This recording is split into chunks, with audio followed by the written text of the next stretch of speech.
Saudara-saudara yang dikasihi Tuhan Yesus, Shalom semuanya. Pada hari ini, di tengah-tengah kekhawatiran, kecemasan, ketakutan karena wabah COVID-19 ini, semua aspek kehidupan, semua yang ada di dunia ini digoncangkan. Ada satu pesan Tuhan yang kuat. Jangan takut, jangan khawatir. Bersandar sepenuhnya kepada Tuhan dengan kerajaan yang tidak tergoncangkan. Oleh karena itu, pada pagi hari ini kita akan masuk di dalam ibadah secara online. Dan tentunya saya mengajak seluruh keluarga di dalam satu rumah untuk bersama-sama masuk di dalam ibadah, memuji menyembah Tuhan, dan tentunya juga merendahkan diri kita di hadapan Tuhan, supaya Tuhan memulihkan negeri ini. Tuhan Yesus memberkati. Mari kita bangkit berdiri, Bapak Ibu Saudara. Kita bangkit berdiri bersama, kita muliakan Raja segala Raja.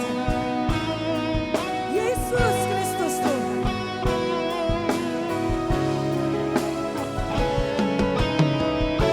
Berikan tepuk tangan yang terbaik buat Tuhan kita. Lebih dahsyat lagi.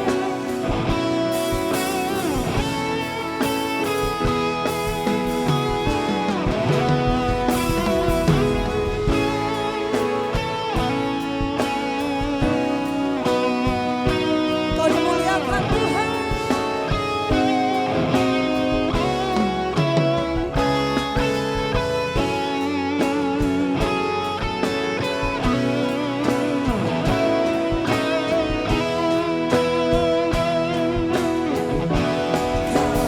Allah yang kudus, Kau Allah yang kudus,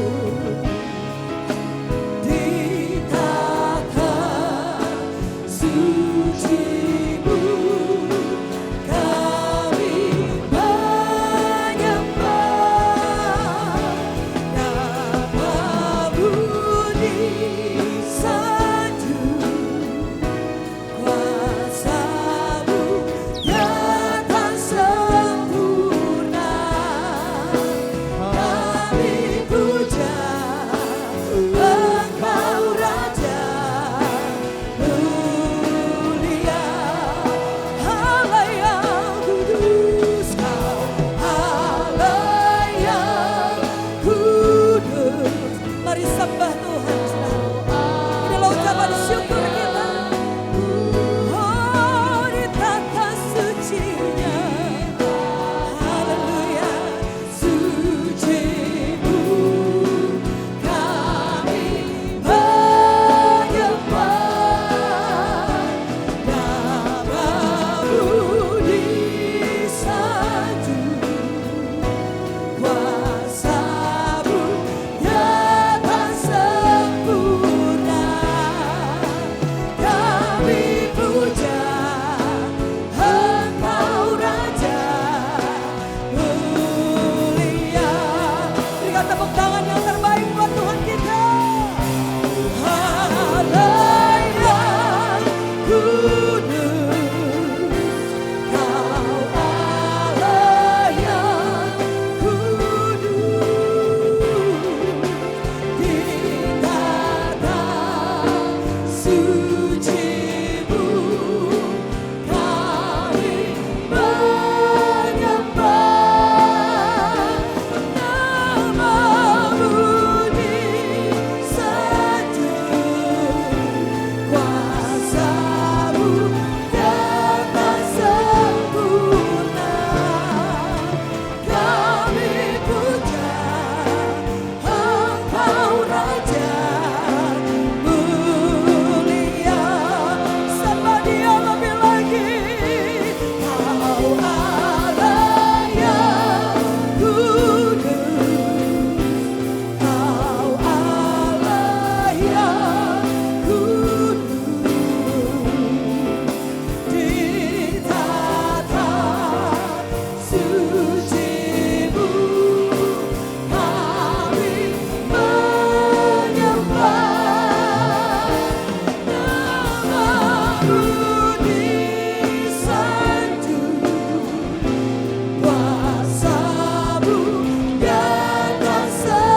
Shalom, Bapak Ibu Saudara sekalian yang dikasihi oleh Tuhan.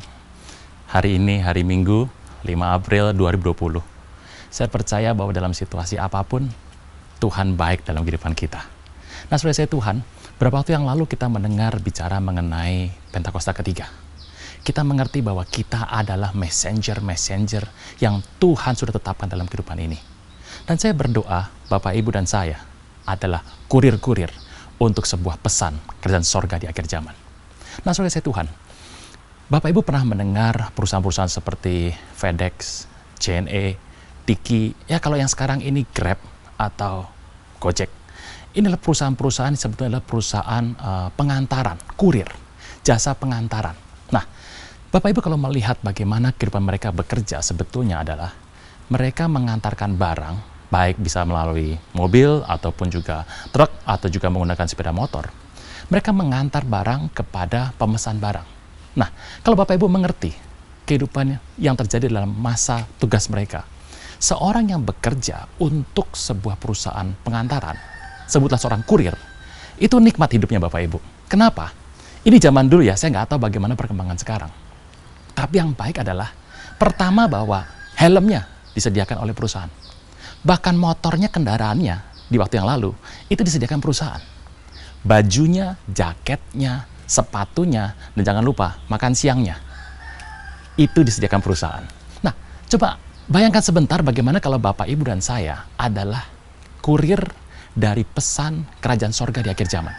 Banyak orang berpikir di masa-masa seperti ini, Pak, ada isolasi mandiri, ada karantina, ada yang namanya lockdown. Saya berharap bahwa kita akan dengan cepat menyelesaikan semua kekisruhan hari-hari ini dengan doa yang kuat. Nah, Bapak Saudara sekalian, waktu kita melihat situasi hari-hari ini, kita mengerti kalau engkau dan saya adalah menjadi kurir dari kerajaan sorga, maka seluruh kehidupanmu ditanggung kerajaan sorga. Nah, ini yang menarik. Apa tugas seorang kurir? Kurir hanya bertugas mengantarkan barang pesanan kepada pemesan. Dia mengantar tepat pada alamat yang benar. Dan dia tidak perlu kenal dengan orangnya. Dia tidak perlu untuk mengetahui apakah orang itu sebetulnya pemesan yang asli atau bukan. Dia cuma datang, sampaikan barangnya, dan selesai. Saudara Tuhan, ini adalah sebuah ilustrasi yang menarik sekali. Di hari-hari ini, dalam masa kegerakan Pentakosta ketiga, saya berdoa, engkau dan saya paham mengenai peran, pekerjaan seorang kurir. Nah, kita lihat sebentar sebelum kita mulai membahas mengenai situasi hari-hari ini. Bapak Ibu, doa itu sebetulnya adalah merupakan sebuah ungkapan passion kehidupan. Nah, sambil saya akan bicara sebentar, slide sedang disiapkan tentang the prayer of passion. Nah, saudara saya Tuhan, slide pertama, the prayer of passion. Apa itu?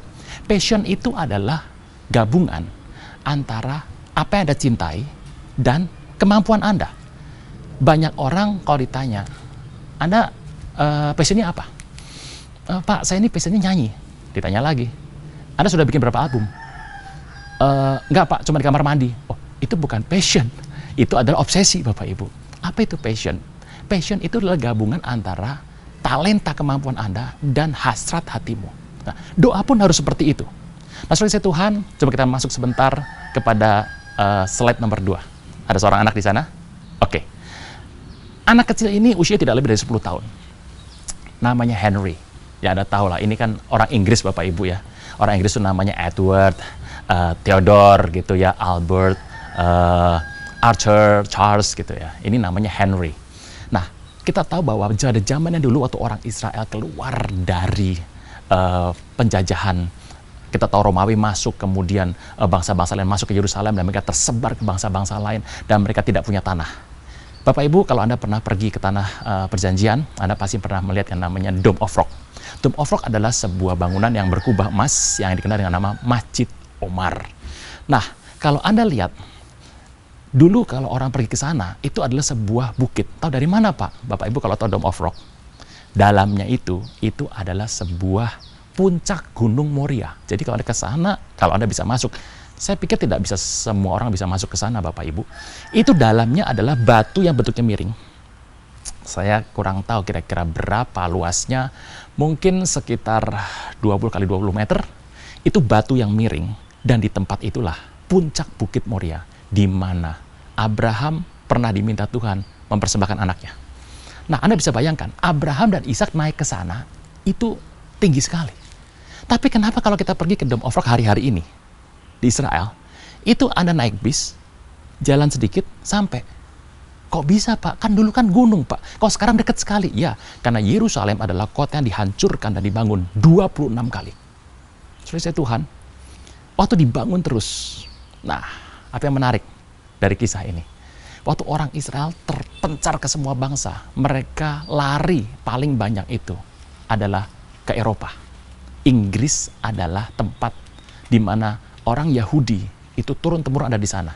Masih ingat Perdana Menteri Inggris? Setahu saya Bapak Ibu ya, yang namanya Perdana Menteri itu harus orang asli. Tapi orang Inggris pernah punya seorang Perdana Menteri bernama Benjamin the Israeli. Terjemahannya bagus, Benjamin orang Israel. Kok bisa, Pak?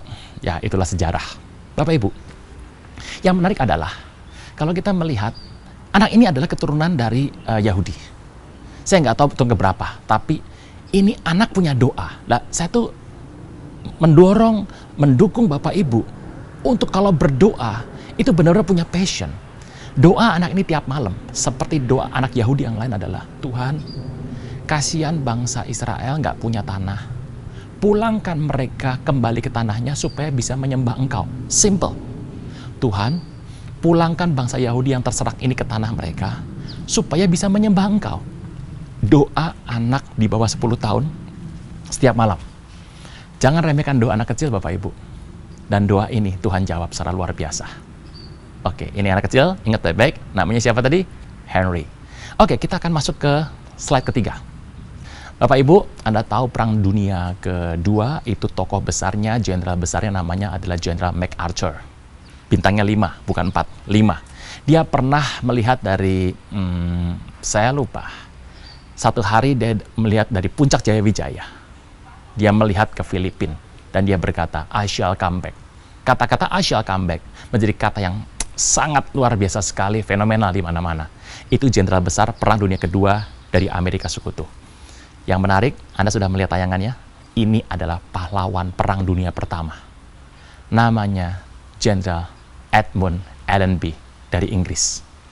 Saudara Tuhan, ini orang, luar biasanya apa? Orang ini pada tanggal 11 Desember 1917, akhir dari Perang Dunia Pertama, setelah Jerman dikalahkan, dia bersama pasukannya masuk kota Yerusalem. Dan dia mendeklarasi bahwa Yerusalem kembali menyembah Tuhan. Dan sejak hari itu dia meminta keturunan orang-orang Yahudi untuk kembali ke Yerusalem dan menyembah Tuhan di sana. Ini orang punya passion yang besar untuk mengembalikan orang Yahudi ke tanahnya dan menyembah Tuhan. Doa anak kecil dijawab 45 tahun kira-kira. Dan doa itu dijawab. Jangan remehkan doa Anda. Tetap berdoa hari-hari ini Bapak Ibu. Doa dengan passion. Bukan sekedar mengucapkan kata-kata dengan sambil lalu, tapi harus berdoa dengan passion. Waktu anak kecil ini berdoa dengan passion. Cepat atau lambat. Tercatat. 40 tahun berikutnya. Kira-kira. Lebih 45. Doa ini terjawab. Henry terjawab doanya melalui Jenderal Edmund Allenby. Oke, kita masuk ke slide berikutnya. Jenderal Edmund Allenby ini bukan orang biasa. Setelah dia pensiun, dia menjadi rektor di Edinburgh University. Dan meninggalnya, dimakamkannya bukan pemakaman biasa, di Westminster Abbey, tempat pemakaman orang-orang besar yang ada di Inggris. Anda mungkin bertanya sama saya hari ini, Pak, orang ini menjawab semua doa dari anak kecil ini. Tuhan pakai Jenderal Edmund Allenby sebagai jawaban atas doa anak kecil ini. Anak kecil ini berdoa, ada yang berdoa, ada yang Tuhan pakai untuk terjawab doanya. Luar biasa bukan? Anda doa hari ini, saya nggak pernah ngerti siapa yang Tuhan mau pakai untuk menjawab doa Anda. Anda bertanya sama saya, Pak, apa kaitan dari cerita ini? Kita lihat slide berikutnya. Orang Inggris punya 3 nama, Bapak Ibu. Jarang yang punya 2 nama. Jenderal Edmund Allenby punya nama tengah namanya Henry. Henry kecil ini. Kelak setelah dewasa, Dia adalah Jenderal Edmund Allenby. Bisa melihat gambaran besarnya Bapak Ibu? Bahwa ternyata yang Tuhan mau pakai untuk menjawab doamu, ya engkau sendiri. Kadang-kadang kita minta Tuhan kirim orang, Tuhan kirim situasi. No, dalam banyak cerita di Alkitab, Tuhan itu pakai dirimu sendiri. Makanya kita perlu dengan passion. Banyak orang berdoa karena formalitas, berdoa karena disuruh, berdoa karena memang sudah dalam kasus banyak kekisruhan, wabah, sampar di mana-mana. Kita mulai berdoa dengan penuh ketakutan. Ya bagus, tidak jadi masalah Bapak, tetap berdoa. Tapi yang mau saya bahas pada hari ini bulan April. Dan saya percaya sudah melewati Maret. Ada begitu banyak peristiwa soal Maret.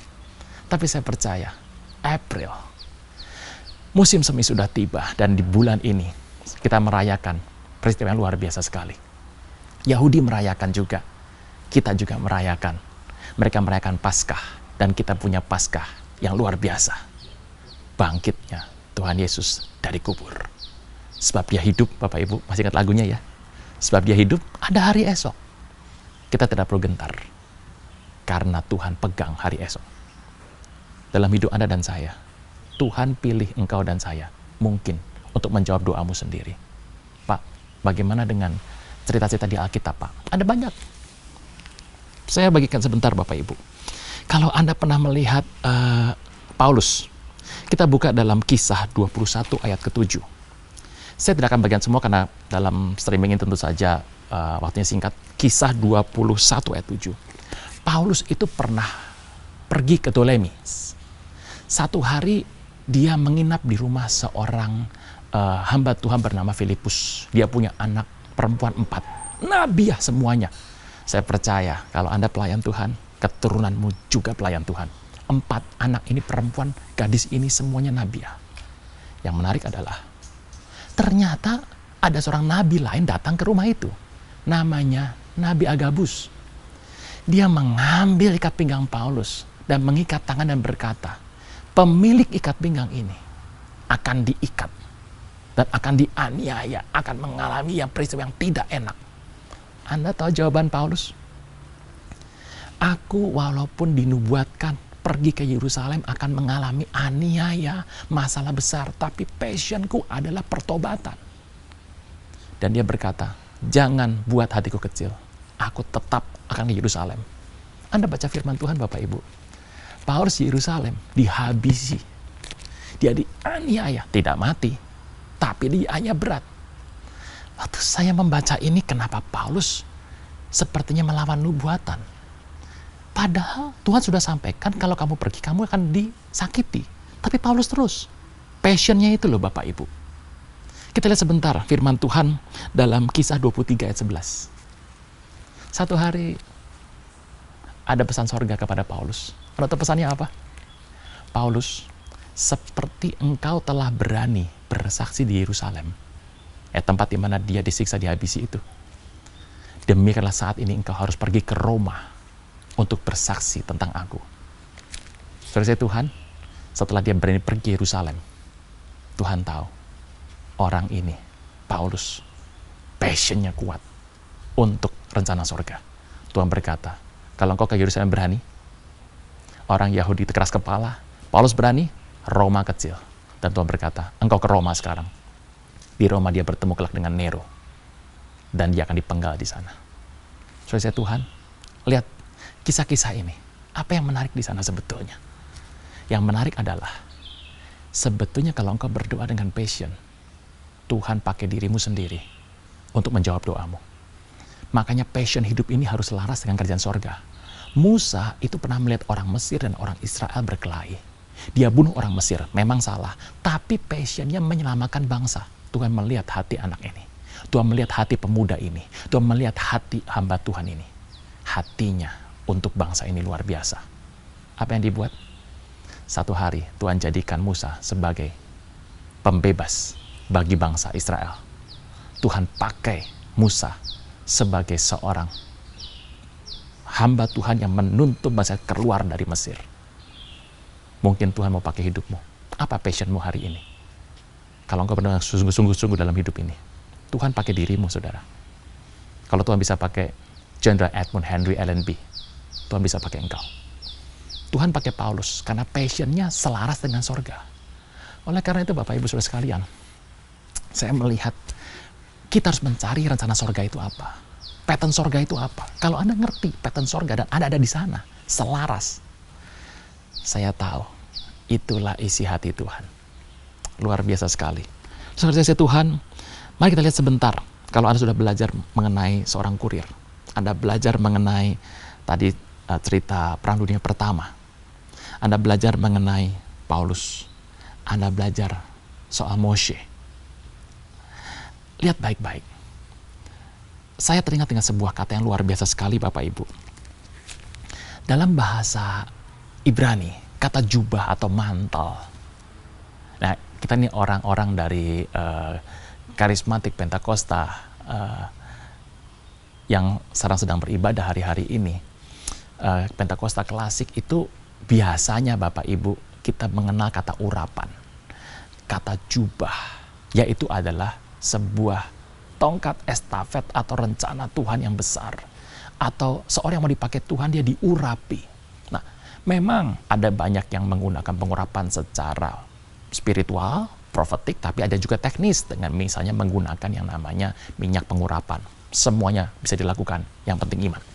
Nah, yang menarik adalah kalau Anda mengerti jubah pengurapan, jadi hamba-hamba Tuhan di Alkitab, sebelum mereka melayani, sebelum mereka mengerti sebuah rencana yang besar, sebelum mereka dipakai oleh Tuhan, kapan Musa dipakai Tuhan? Oh, kalau Anda melihat firman Tuhan dari sejak lahir, Tuhan pilih Musa. Makanya anak ini tidak mati pada saat Firaun membunuh semua anak-anak. Tuhan sudah pakai dari kecil, ada garisnya. Yang menarik adalah pada saat seseorang itu dipilih oleh Tuhan, dia akan diberikan jubah. Nah, ada yang berpikir jubah itu kekuatan, kekuasaan, kemampuan yang hebat, yang tanda kutip pengen jadi superhero. No. Kalau Anda melihat kata jubah, mantel, itu menggunakan bahasa aderet. Aderet itu artinya adalah besar, mulia, powerful, hebat, lebih kuat, yang nuansanya luar biasa. Bapak Ibu, hari saya pakai batik. Dan zaman sekarang kalau pakai batik itu ya harus slim fit katanya. Walaupun sebetulnya ya saya kurang suka dengan baju yang terlalu ketat. Saya punya seorang teman, seorang tailor, dan dia pernah bilang sama saya, paling enak Pak, itu bikin batik Pak. Kenapa saya bilang? Tidak perlu ngepas badan, yang penting di mana-mana semua kalau batik itu kebesaran Pak. Itu yang bagus biar bisa lurus. Waktu saya mendengar ini, saya tertawa dalam hati. Yang namanya mantel dan jubah itu pasti lebih besar dari baju yang di dalam. Makanya yang namanya jas atau jaket zaman dulu itu pasti kelebaran. Bapak Ibu, tempat ini kalau Anda pakai jaket, tidak mungkin yang namanya jaket itu slim fit. Karena itu akan membuat Anda ketat sekali dan Anda tidak akan nyaman. Nah, kata aderet, makanya kita berkata dengan jelas bahwa ada yang namanya baju keselamatan dan jubah yang dipakai. Ada baju dan ada jubah. Baju bicara mengenai keselamatan, jubah bicara mengenai kehidupan yang benar di hadapan Tuhan. Nah, jubah itu, mantel, aderet selalu lebih besar, lebih tinggi, lebih powerful, lebih luar biasa, dan tentu akan melebihi dirimu. Orang yang menerima jubah, itu jubahnya pasti lebih besar. Apa maksudnya? Tuhan mau, waktu engkau sudah mengerti panggilanmu, lewat doamu, banyak orang berdoa isinya meminta. Saya tidak menyalahkan Bapak Ibu, tapi tolong mengerti doa Bapak kami. Memintanya cuma 10%. Selebihnya pengagungan. Selebihnya pengampunan. Minta makanannya yang secukupnya. Banyak orang berdoa minta. Saya nggak bilang salah Bapak Ibu. Teruskan, tapi saya harus berikan sebuah perspektif yang berbeda. Waktu Anda berdoa, passionmu untuk ada dalam bersama Tuhan bagaimana? Kalau Tuhan melihat engkau punya passion dan hatimu tepat benar seperti yang Tuhan mau. Memang tidak mudah Bapak Ibu. Tuhan berikan engkau mantel. Mantel itu pasti lebih besar. Makanya kalau setiap kali ada orang dipakai oleh Tuhan, bahasa awalnya sama Bapak Ibu, yaitu Tuhan aku tidak mampu. Ada Musa, Moshe pergi ke bangsa Israel, bebaskan mereka. Atau Musa bilang apa? Musa bilang begini, Tuhan, ya nanti kalau aku kesana ditanya, yang nyuruh siapa? Ya Tuhan bilang yang nyuruh aku adalah aku. Oke. Tapi kalau mereka gak percaya, Tuhan bilang Moshe, Kamu kan dalam kehidupan ini punya tongkat, lempar tongkatnya saja. Oke Tuhan, tapi kalau belum percaya, ya masukkan tanganmu ke dalam baju, keluarkan lagi, nanti ada kusta, masuk, keluar, sembuh lagi. Ingat, kusta adalah penyakit yang sulit disembuhkan. Oke sih Tuhan, kalau belum percaya, ya ampun Musa, tuangkan saja itu air jadi darah, nanti mereka percaya. Oke Tuhan, Tuhan tapi nggak pintar bicara. Selalu ada alasan Bapak Ibu, selalu ada alasan. Saya tidak menyalahkan. Musa merasa tidak mampu. Dan Musa berkata, aduh Tuhan nggak bisa bicara. Tuhan berkata, Musa, yang bikin lidah siapa? Ya engkau sih. Oke Tuhan. Nah Tuhan, itulah Harun, utuslah dia. Kalau Anda jadi Tuhan, apa rasanya Bapak Ibu? Sudah ngomong ya dari yang namanya utara ke selatan, timur, barat, dari Sabang sampai Merauke, endingnya Tuhan, itulah Harun, utuslah dia. Sorry saya Tuhan. Orang dipilih Tuhan, pada awalnya merasa tidak mampu, merasa kurang, nggak mampu, merasa kecil. Kalau orang dipakai Tuhan, biasanya Bapak Ibu, sekelilingnya berkata, kenapa dia? Memang dia bisa, emang dia mampu, itu bahasa normal. Tapi saya beritahu, Tuhan punya target. Engkau dikasih, tubuhmu adalah mungkin S, dikasih mantel M. Apa sih artinya? Itu kebesaran Bapak Ibu. Kalau engkau M, kasih L. Pak, badan saya gemuk Pak, L, dikasih double triple L. Ya, sekalian Bapak Ibu. Selalu mantel lebih besar, supaya engkau dan saya fokus sama Tuhan. Engkau bersama dengan Tuhan, mengembangkan spiritualitasmu. Akibatnya apa? Dalam kehidupanmu, engkau akan maju terus. Dan kelak engkau akan fit dengan ukuran mantel itu. Mantel selalu lebih besar. Anak kecil berdoa, Tuhan, biarlah orang Yahudi boleh pulang menyembah Tuhan. Mampu dia? Tidak mampu. Tapi masalahnya permintaannya selaras dengan hati Tuhan. Waktu Musa melihat orang Mesir, dia bunuh orang Mesir. Dia pangeran, dia pikir dia baik semuanya. Apa yang terjadi? Firaun mendengar berita ini. Dan Musa ketakutan karena Firaun dengar ini dari WA Group Bapak Ibu. Nah ini udah banyak hoax di mana-mana WA Group. Menurut saya Bapak Ibu ya, kalau sedunia ini kita bisa puasa, main medsos 1 bulan, menurut saya 75% masalah dunia selesai Bapak Ibu. Mungkin 90% kali. Nah itulah kalau Anda mau lihat. Bapak Ibu kembali lagi firman Tuhan. Nah yang menarik adalah Musa tidak mampu. Tapi Musa sesuai rencana Tuhan. Paulus punya hasrat hati untuk sebuah pertobatan. Passionnya Tuhan lihat. Anda mau sebut nama Daud, Anda mau sebut nama Joshua, Anda mau sebut nama dari PL sampai ke PB, Anda tahu Yesaya, Anda tahu Jeremiah, Anda tahu Jehezkiel, Anda tahu hamba-hamba Tuhan di Alkitab. Semuanya merasa tidak mampu. Anda bisa tahu yang merasa mampu. Anda bisa lihat raja-raja fasik yang ada di kitab raja-raja. Anda bisa melihat situasi dalam kehidupan di mana orang merasa mampu. Kalau engkau diberikan sebuah tanggung jawab dan hari itu merasa mampu, saran saya engkau harus membaca kitab Zakaria. Saya percaya Bapak Ibu, kekuatan dari Roh Kudus, bukan dari manusia. Kalau Tuhan bisa pakai Musa, Tuhan bisa pakai Anda. Kalau Tuhan bisa pakai Paulus, Tuhan bisa pakai Anda. Kalau Tuhan bisa pakai Henry kecil, Tuhan bisa pakai Edmund LNP dewasa. Hari ini, di bulan April yang indah ini, Bapak Ibu, saya percaya, tetap percaya rencana Tuhan. Selaraskan kehidupanmu, selaraskan rencana yang kau pikirkan, selaraskan isi hatimu dengan apa yang Tuhan inginkan. Nggak mudah Bapak Ibu, tapi saya percaya kita punya Alkitab, kita punya fellowship, kita punya komunitas. Ada banyak kali Anda di rumah, waktu untuk work from home. Ya, saya tahu. Inilah saatnya kita mencari apa yang Tuhan mau atas bangsa ini, atas dunia. Bukan kebetulan situasi seperti ini Bapak Ibu. Kita berkata, semua akan digoncang. Semua yang dapat digoncang akan tergoncang. Karena kita tahu, hanya kerajaan sorga yang tak tergoncangkan. Saudara Tuhan, luar biasa sekali. Tuhan pakai dirimu. Oleh karena itu, jangan kecil hati. Jangan takut hari-hari ini. Selaraskan doamu dengan rencana Tuhan. Daud untuk mempertahankan hidup 2-3 ekor kambing dombanya. Dia turun tangan. Lihat hasrat hatinya kepada ternak peliharaannya. Tuhan tahu orang seperti ini cocok jadi gembala atas Israel. Dalam kehidupan ini, apa yang kau inginkan, apa yang menjadi rencana Tuhan, itu adalah yang Tuhan mau terjadi hari-hari ini. Selaraskan kehidupanmu dengan Tuhan. Saya melihat sebuah kisah menarik. Ini peristiwa sudah lama sekali Bapak Ibu. Pada peristiwa ada kerusuhan di Ambon, seorang teman bersaksi. Dia adalah orang yang ada di sana, pelaku. Dia ada di saat itu, pada saat kerusuhan itu, dan dia bersama keluarganya pergi ke bukit mengungsi. Setelah makanan habis, dia bersama sepupunya turun. Dan dia bertemu dengan lawan. Mereka berdua tidak bawa senjata, mereka disuruh bersujud, dan diminta oleh lawannya untuk menyangkal nama Yesus. Sepupunya menyangkal, tapi dia tidak mau menyangkal.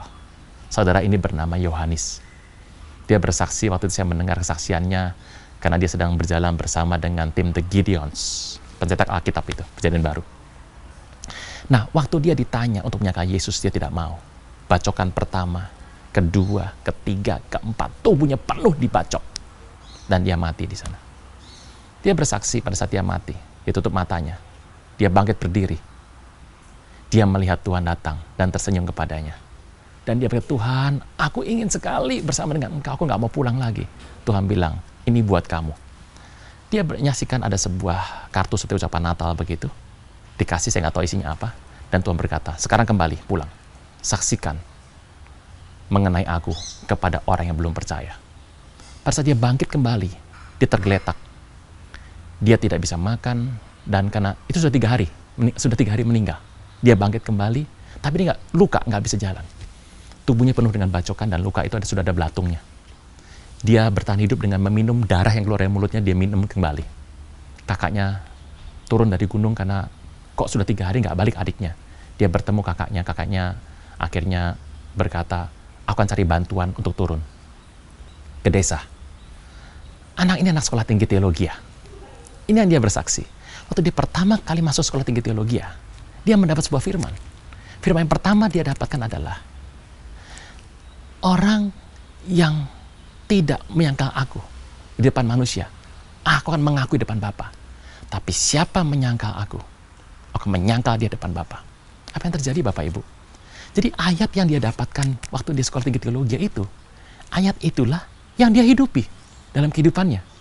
Dan dia berkata, aduh Pak, ayat apa yang saya dapat waktu saya pertama kali bertobat? Jangan-jangan ayatnya ayat yang mengerikan Pak. No. Waktu engkau dapat yang pertama dalam hatimu, Yohanes, saudara Yohanes ini, dia berkata, itu masuk dalam hati saya. Dia masuk dalam hatinya. Ayat itu adalah kehidupan yang kelak dalam kehidupan ini dia akan jalani. Apa yang jadi passionmu hari ini? Saya beritahu. Alkitab juga cerita. Itu menjadi jalan hidupmu. Bapak Ibu, saya nggak suka nonton film. Tapi Anda yang berusia mirip dengan saya pernah nonton film The Omen, 666. Film anak setan, horor. Hari itu film sudah sangat horor sekali Bapak Ibu dibandingkan yang sekarang ini. Saya nggak nonton di bioskop Bapak Ibu, saya nonton di rumah, biar gratis begitu. Nah, satu hari di film itu ada anak setan yang di kepalanya ada angka 666. Lahir tanggal 6, jam 6, bulan 6. Itu Bapak Ibu saya sama kakak saya. Tiap hari periksa kepala Bapak Ibu, siapa tahu ada angka itu. Saking merasuknya itu cerita. Nah, dalam cerita itu, saya tuh waktu terakhir sudah selesai filmnya, saya lihat, waduh, ternyata di sana itu ada Wahyu 13 ayat 18 tentang barang saya bijaksana, dia harus menghitung bilangannya 666. Saya pertama kali cari Alkitab di The Gideons, saya buka, lah kok ada. Saya kaget sekali, ternyata di muka bumi ada sebuah kitab yang bisa cerita masa depan. Dan saya pengen tahu masa depan. Saya belum terlalu dekat sama Tuhan. Tapi saya baca kitab Wahyu berulang kali dan saya nggak pernah paham. Tapi saya baca karena saya pengen tahu masa depan. Itu ayat melekat dalam hidup saya. Entah bagaimana doa-doa saya dengan cara yang mungkin belum Kristen hari itu ya ke arah kitab Wahyu itu. Jauh setelah itu, waktu berjalan, berpuluh tahun kemudian, entah kenapa mungkin berapa Anda panggil saya pendeta akhir zaman. Saya nggak pernah tahu. saya menghidupi apa yang menjadi passion saya di waktu saya masih kecil. Tetap percaya Tuhan pakai Anda. Semangat. Ini bulan kemenangan. Ini hari kemenangan. Dan setiap hari, hari kemenangan. Tuhan Yesus memberkati Bapak Ibu Saudara sekalian. Haleluya. Saudara-saudara yang dikasih Tuhan, kita sudah mendengarkan firman Tuhan dan kita akan mengakhiri ibadah pada hari ini dengan bersama-sama kita berdoa, berseru kepada Tuhan. Dan kita tundukkan kepala. Bapa yang ada di dalam sorga, di tengah-tengah wabah yang sedang melanda Indonesia ini, pandemi COVID-19, biarlah Engkau ada di tengah-tengah kami, memberikan keteguhan hati, memberikan kekuatan kepada kami Tuhan. Bahkan perlindungan-Mu yang sempurna ada di tengah-tengah kami. Sehingga kami memperoleh kekuatan dan kami memperoleh sesuatu harapan yang nyata. Bahwa Engkau adalah Allah yang hidup. Allah yang sanggup untuk melewatkan segala penyakit yang melanda negeri ini secara cepat. Yang sakit, Engkau memberikan kesembuhan. Dan kami berdoa untuk pemerintahan mulai dari Presiden Joko Widodo sampai aparat yang paling rendah untuk boleh bersama-sama bekerja. Engkau memberikan hikmat bagi mereka agar keputusan demi keputusan semuanya sesuai sejalan dengan rencana-Mu Tuhan. Dan biarlah semua aparat pemerintahan bersama-sama dengan rakyat boleh berjalan bergandengan tangan untuk memutuskan rantai penularan COVID-19 ini dari negeri yang kami kasihi. Tuhan, sebentar kami akan berpisah satu sama lain. Biarlah Engkau sendiri yang memberkati, memberikan terus Tuhan keteguhan hati, semangat, kesehatan bagi seluruh jemaat dan bahkan mereka yang belum mengenal Engkau yang pada saat ini ada di dalam kebimbangan, keputusasaan. Biarlah Engkau sendiri yang datang memperkenalkan diri-Mu Tuhan. Ada satu sosok yaitu Tuhan Yesus yang boleh memberikan keselamatan bagi seluruh umat manusia. Terima kasih Tuhan, hanya di dalam nama Tuhan Yesus Kristus. Dan mari kita juga akan masuk untuk menerima berkat dari Tuhan. Mari kita angkat kedua tangan kita, arahkan hati kita untuk menerima berkat Allah. Saudara-saudara dikasih Tuhan, terimalah berkat kasih karunia yang berlimpah-limpah dari Allah Bapa, di dalam anaknya yang tunggal Tuhan Yesus Kristus, persekutuan yang manis dengan Roh Kudus, menyertai saudara-saudara mulai saat ini, hingga Tuhan Yesus datang kedua kali menjemput saudara-saudara di awan-awan, dan sampai selama-lamanya. Mari yang sudah diberkati sama-sama katakan, amin. Kiranya Engkau memberkati aku berlimpah-limpah dan memperluas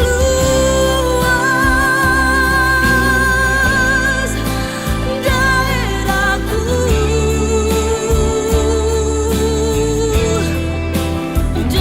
kiranya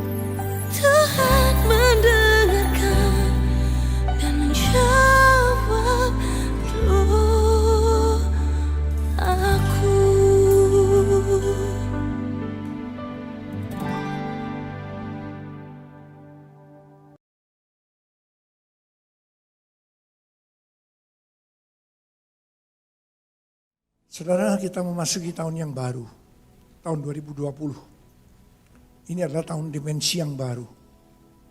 Saudara, kalau namanya dimensi yang baru itu semuanya baru. Apa yang belum pernah dialami, itu kita alami sekarang. Nah saudara, kalau saya mengingat pada waktu tanggal 1 Januari, begitu masuk tanggal 1 Januari kita mengalami peristiwa yang tidak biasanya. Hujan luar biasa.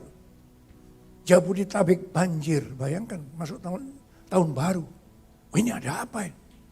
Tiba-tiba kita mulai mendengar tentang virus corona. Dari Wuhan asalnya, wah nyebar.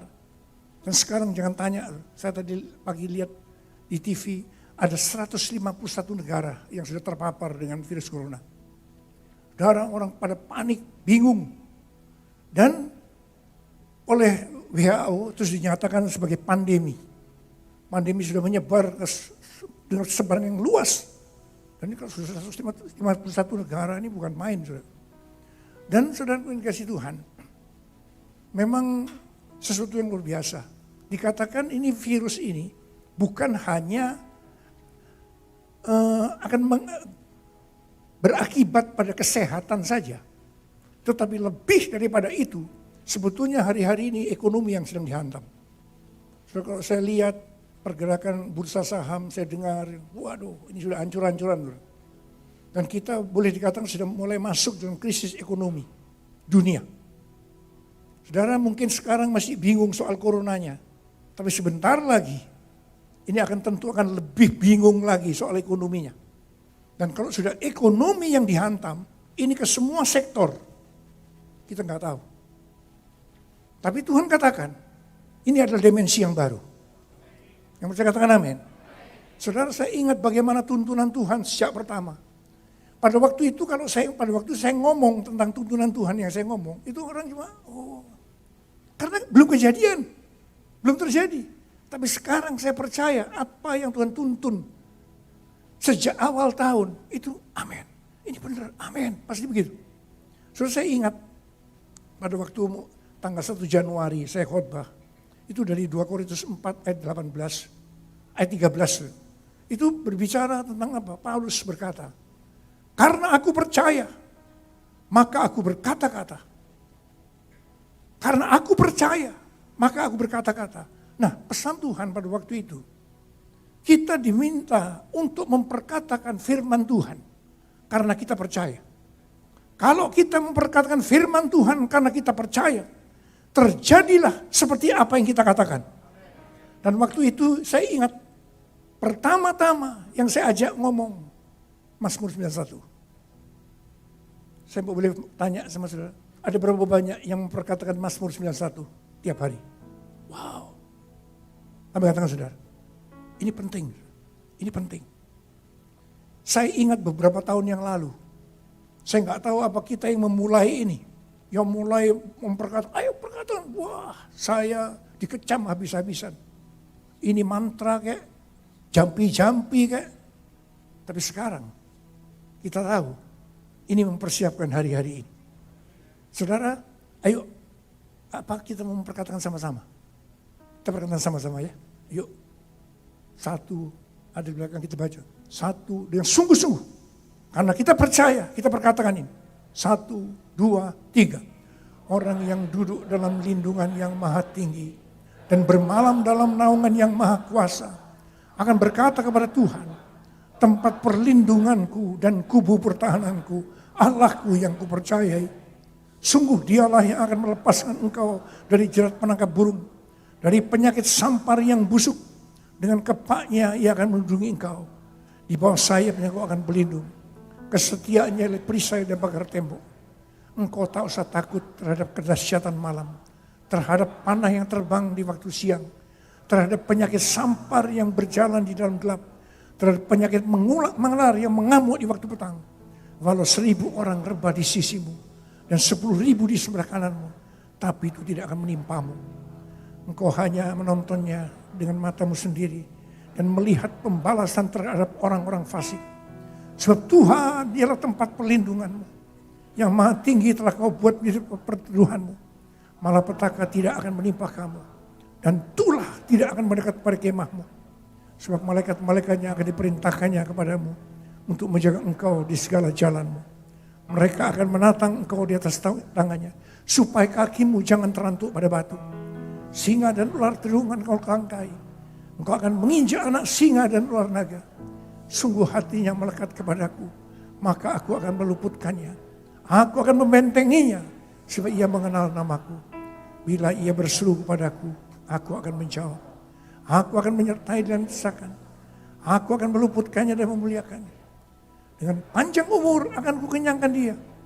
Dan aku perlihatkan kepadanya keselamatan daripadaku. Kita berikan tepuk tangan buat Tuhan.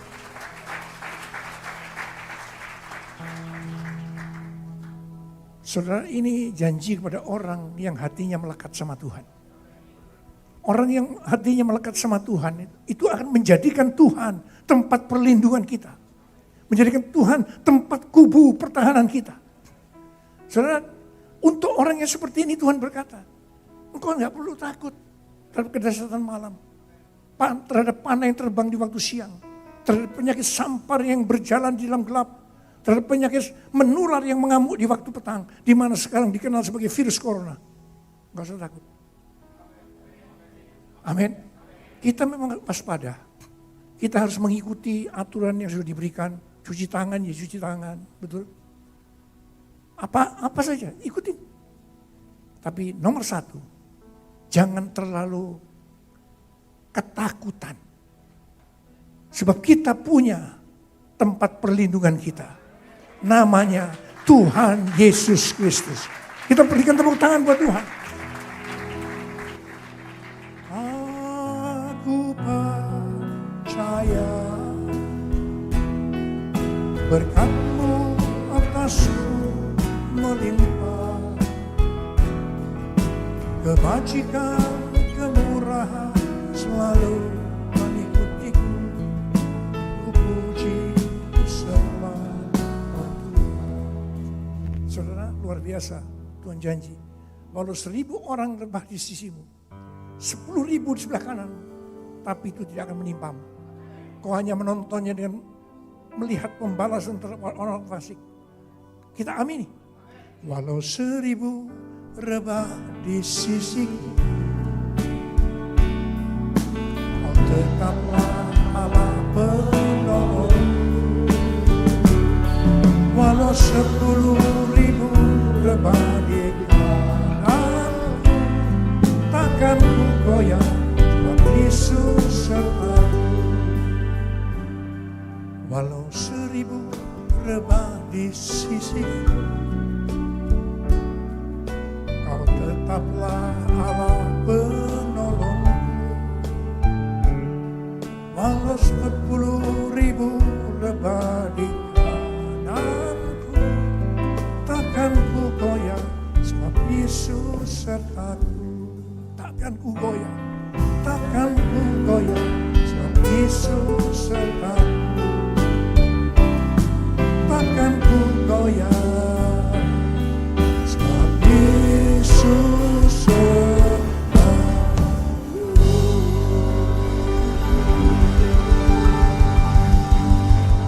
Wow.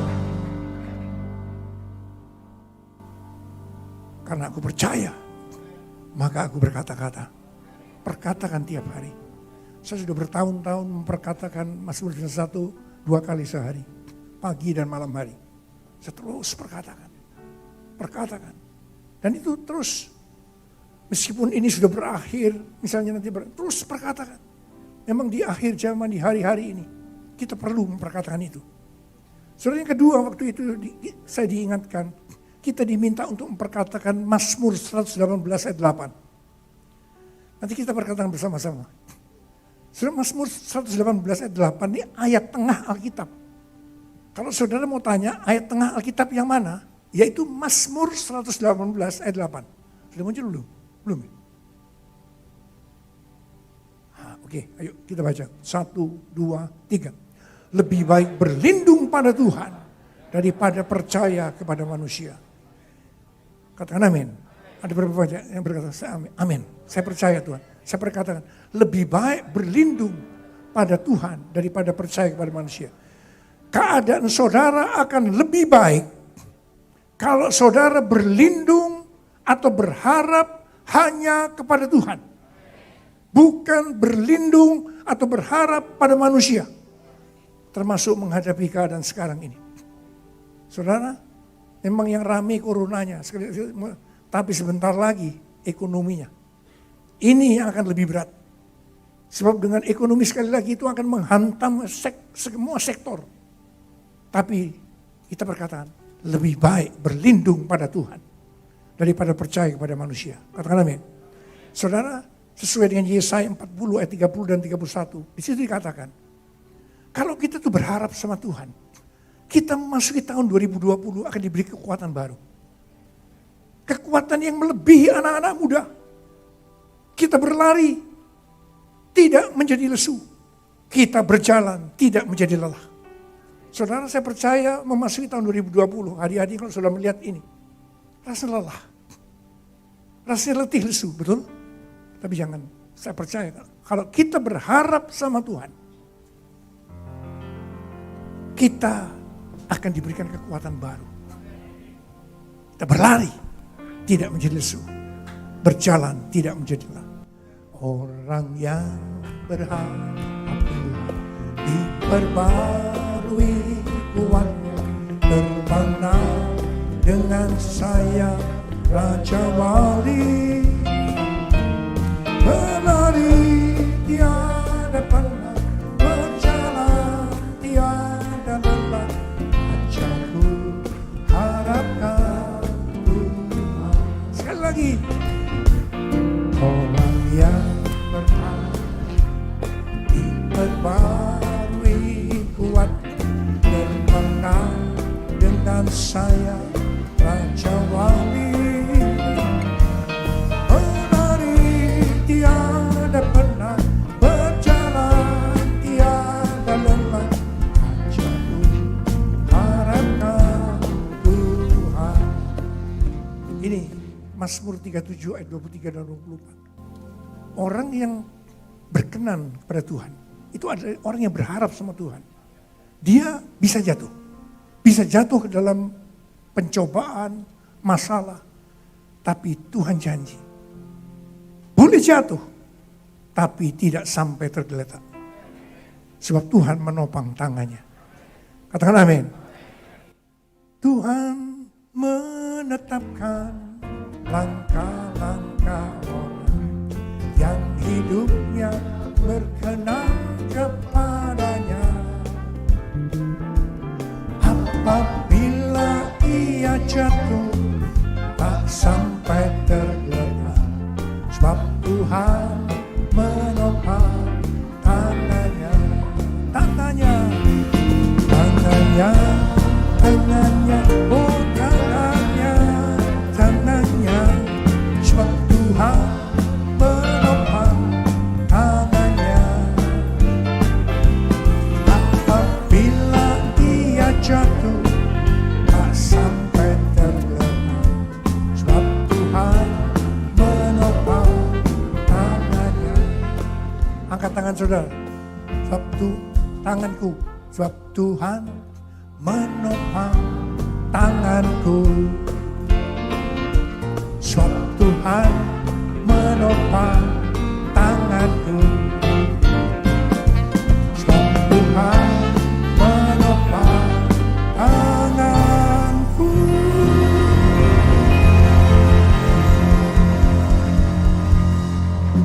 Tuhan akan menopang tangan orang yang berkenan kepada Dia.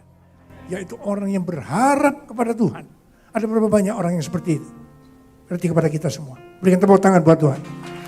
Wow. Setelah kita lihat satu ayat lagi. Yeremia 17. Buka. Nanti kita baca sama-sama. Ayat 7 dan 8. Bagaimana orang yang berharap pada Tuhan? Kita lihat. Yuk baca. 1, 2, 3. Diberkatilah orang yang mengandalkan Tuhan. Yang menaruh harapannya pada Tuhan. Ia akan seperti pohon yang ditanam di tepi air, yang merambatkan akar-akarnya ke tepi batang air, dan yang tidak mengalami datangnya panas terik, yang daunnya tetap hijau, yang tidak khawatir dalam tahun kering, dan yang tidak berhenti menghasilkan buah. Katakan amin. Orang yang berharap sama Tuhan, gak takut tahun kering. Ini sudah dunia, ini bukan cuma Indonesia, ini dunia lagi masuk tahun kering. Tapi sekali lagi, ini firman Tuhan. Orang yang berharap sama Tuhan gak takut. Boleh masuk resesi apa aja namanya, tapi Tuhan pasti akan membela kita. Yang percaya berikan tepuk tangan buat Tuhan. Tangannya, oh tangannya, Tuhan menopang tangannya. Apabila ia jatuh, tak sampai terluka, sebab Tuhan menopang tangannya. Angkat tangan saudara. Sebab Tuhan menopang tanganku. Sebab Tuhan menopang tanganku. Sebab Tuhan menopang tanganku.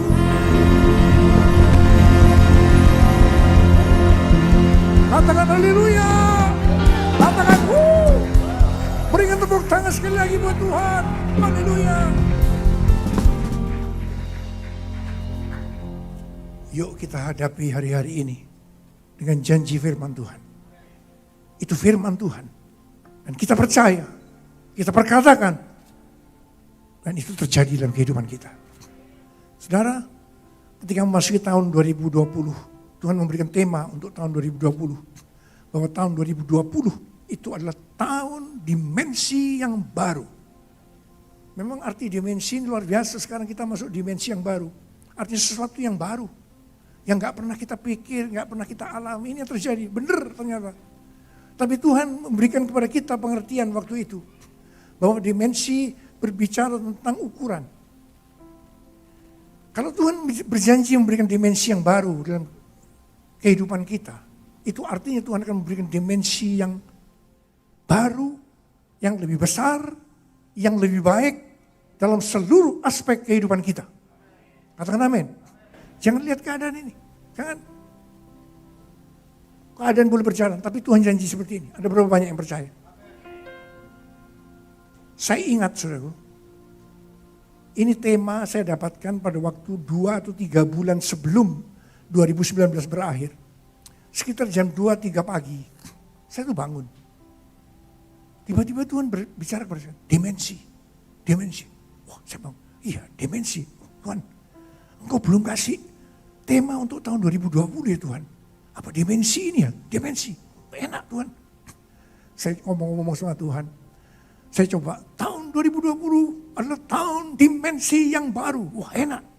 Diperkatakan tuh enak. Dalam bahasa Inggris juga enak. The year of new dimension. Wah enak. Kemudian Tuhan berkata kepada saya. Kemuliaan yang lebih besar. Kemuliaan yang lebih besar. Tidak jadi ekor, tapi jadi kepala. Boleh berikan tepuk tangan buat Tuhan. Itu yang saya dapatkan pada waktu itu. Paginya saya cari, itu ayatnya di mana? Yang pertama tentang kemuliaan yang lebih besar dari 2 Korintus 3:18. Kita akan baca sama-sama. Yuk baca. 1, 2, 3.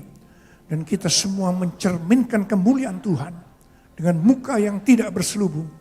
Dan karena kemuliaan itu datangnya dari Tuhan yang adalah roh, maka kita diubah menjadi serupa dengan gambarnya dalam kemuliaan yang semakin besar.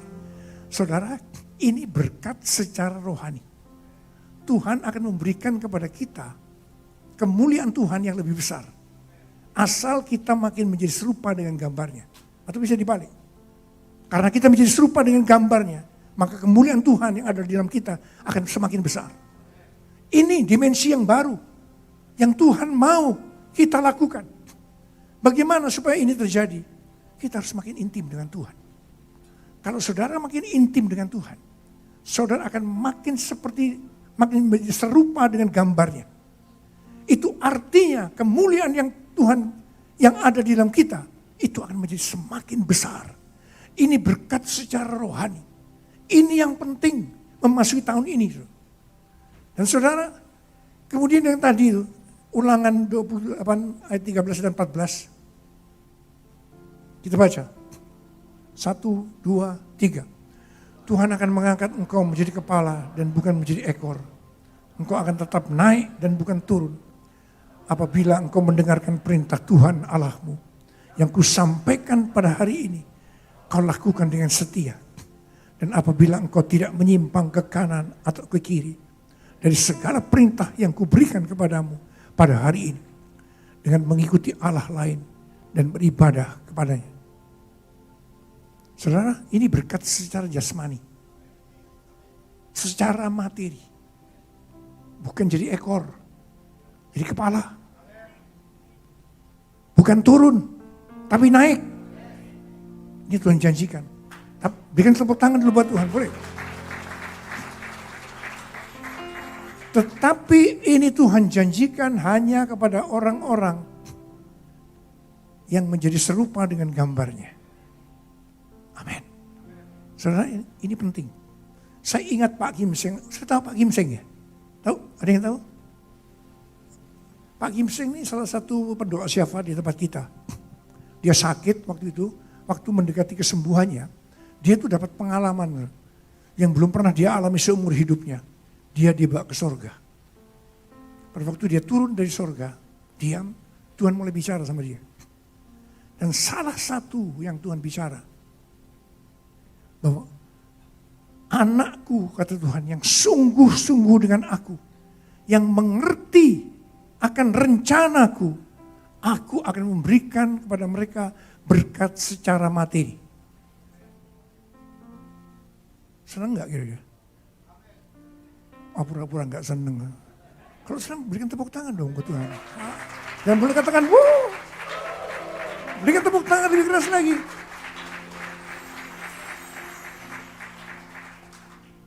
Ini waktu janji ini keluar. Waktu saya mimpi yang tadi, itu belum terjadi seperti sekarang.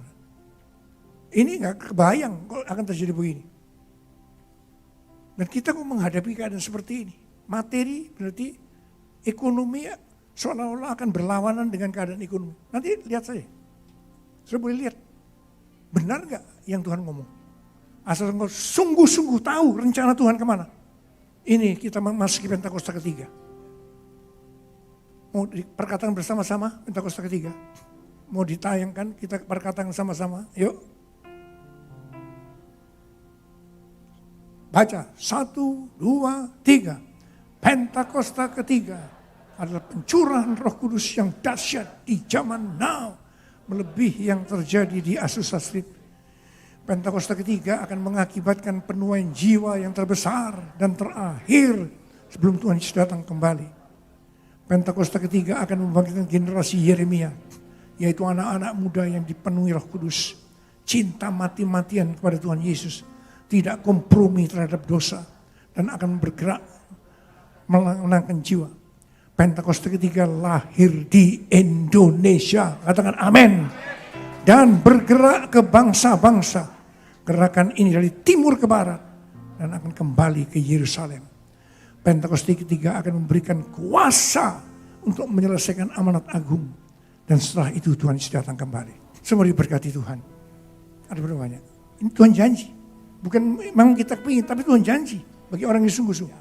Berikan tepuk tangan buat Tuhan. Ku sembah Kau Tuhan, ku mengangkat tanganku, selamanya Kau ajaib bagiku. Kita berdiri sudah. Ku sembah Kau Tuhan, ku mengangkat tanganku, selamanya Kau hebat bagiku.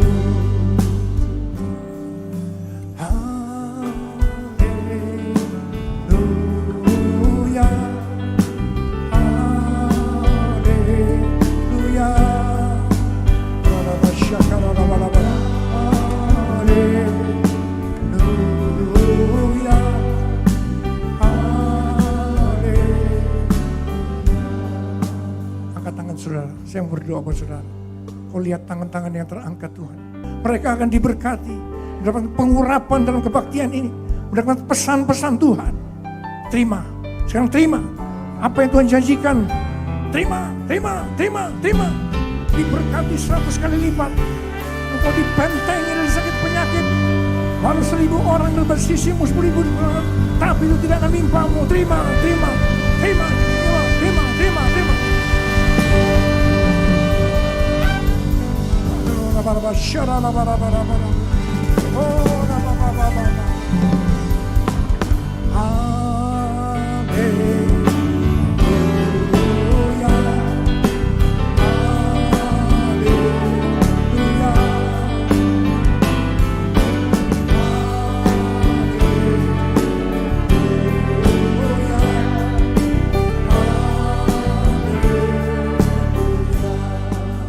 Haleluya. Haleluya.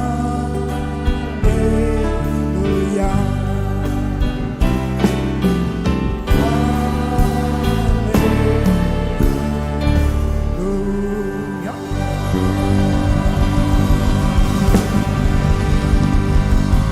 Katakan, berikan tepuk tangan buat Tuhan.